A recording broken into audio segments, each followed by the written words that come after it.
Hello students, in today's video we'll be discussing the solutions for homework number 2. So first they have given the sides of a triangle are in the ratio 12:17:25. So whenever they have given in ratio format, what we have to do is assume the sides as 12x, 17x and 25x. So wherever it is given in ratio format, you have to just assume along with x. So this will be 12x and this will be 17x and this will be 25x. So these are the three sides of the triangle. Can you understand? So 25x, 12x and then 17x. I hope you can understand. Okay. So now they have given its perimeter is 540. So what you have to do is add the three sides, that is 25x plus 12x plus 17x, and they have to equate it to 540.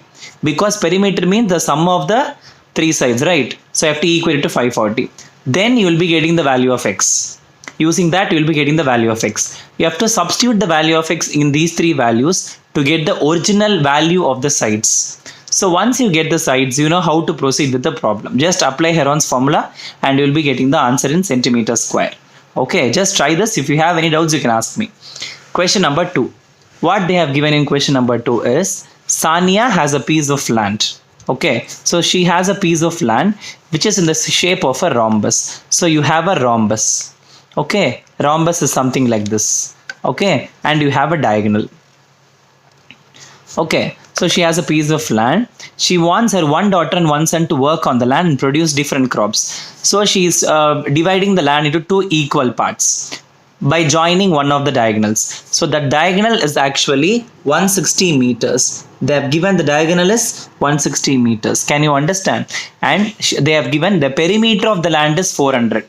So perimeter means the sum of the four sides. Okay, you know rhombus, right? So sum of the four sides they have given us 400. But in a rhombus, all sides are equal, isn't it? Then what will happen to the four sides? They will be 100, 100, 100 and 100. So because they have given the perimeter is 400, we can take the sides as 100, 100, 100 and 100. I hope you can understand this concept. Okay, so this is what is the concept that they have given. So she has a field in the shape of a rhombus and she is dividing it by drawing a diagonal which is 160 meter, and in one part of the field she is allowing her daughter to grow one kind of a crop, say potato, and in another part of the field she is allowing her son to grow another type of crop, say tomato, like that. We have to find how much area each of them will get. Both are same, right? 100, 100, 160. Here also we have 100, 100, 160. So if you find any one area, it's enough. So take 100, 100 and 160 as A, B and C.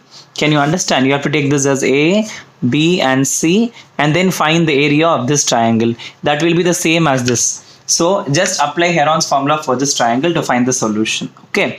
So next, question number 3. Okay, a rhombus shaped field has green grass for 18 cows to graze. Okay, can you understand? So they have given there is a rhombus shaped field. Okay, there is a rhombus shaped field that has green grass for 18 cows to graze. Okay, that has green grass for 18 cows to graze. So that is what they have given. So the thing is, so this is the question. So what they have given, there is a rhombus shaped field again. Okay, we have a rhombus shaped field. Okay, so 18 cows are going to graze inside it. Okay, each side of the rhombus is 30. So what you can say, you know very well, in a rhombus all sides are equal, as I told in the previous problem, isn't it? So 30. Longer diagonal is 48. So whichever is the longer diagonal, they have given it as 48 meters. How much area of grass field will each cow be getting? So what you have to do is, similar to the previous problem, you have to take this as A, this as B and this as C. Find the area of this part of the triangle using Heron's formula and multiply it by 2 in order to get the full area of the rhombus. Can you understand? Because both are the same, right? The left hand side and the right hand side, both are the same.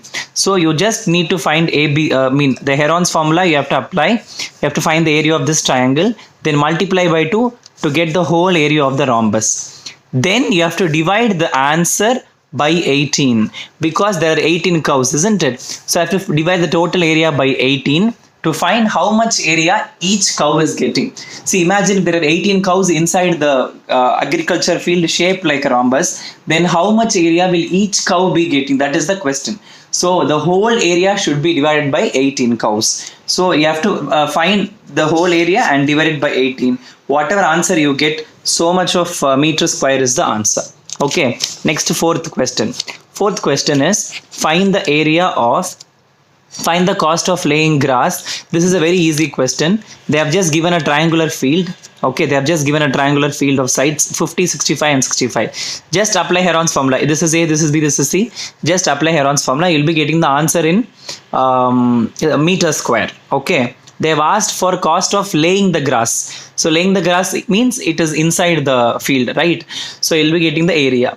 Then what you have to do, you have to multiply the answer by 7 because they have given the rate of rupees 7 per meter square. So for 1 meter square, it is rupees 7. So the answer should be multiplied by 7 to get the total cost in rupees. Okay. And the fifth question, they have given a farmer. This problem is from the lesson motion. It is from physics. The first 4 questions are from mathematics and the fifth question is from physics. So how we have to go about with this problem? A farmer moves along the boundary of a square field of side 10 meter. Okay, imagine there is a square field. Okay, imagine there is a square field. Okay, and the sides are 10, 10, 10 and 10. Obviously in square also all the sides are equal, isn't it? So a farmer moves along the boundary in 40 seconds. Okay, so what will be the magnitude of the displacement? So okay, so what he completes the total one full circle, like one full event in 40 seconds. That is what they have given in the first 2 questions. A farmer moves along the boundary of a square field of side 10 meter in 40 seconds, isn't it? So what will be the magnitude of displacement of the farmer at the end of 2 minutes and 20 seconds? Okay, so now the thing is, you have to convert 2 minutes and 20 seconds into seconds first of all. Okay, so what is 2 minutes? 1 minute is 60 seconds. So 2 minutes will be 120 seconds, isn't it?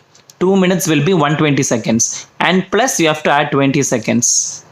So you'll be getting 140 seconds. So we have to identify where the farmer will be after 140 seconds. So you know very well what is meant by displacement. Displacement is the shortest distance between the initial and the final position. Now we have to identify the final position. Can you understand? So this one has to be done.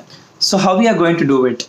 I repeat, they have given the farmer is completing one full square in 40 seconds and the perimeter of the square is also 40, which means for 10 meters he is going in 10 seconds, again 10 meters in 10 seconds, again 10 meters 10 seconds, again 10 meters in 10 seconds, isn't it? So after 140 seconds, where will he be? That is the question. So one full square will be 40. Again one full square will be 40. So 80. Again one full square will be 40. So 120. And after 120 is covering 20. So he will go here and here. So this will be the final position of the farmer. Can you understand? They have given 140 seconds. 2 minutes and 20 seconds means 2 minutes means 120 seconds and plus 20 seconds they have given. So 140 seconds. So this will be 40 seconds. This will be 40 seconds. 80 again 140. So 120 and 20 seconds. So 1 and 2. So he'll be here. So the initial position of the farmer was here. So you have to find this shortest distance. What will this be? This will be the hypotenuse. This is right angle, right? So you have to apply Pythagoras theorem for this triangle and find the hypotenuse. That will be the answer for and final answer of this particular question. So this comes under motion lesson. Okay, thank you.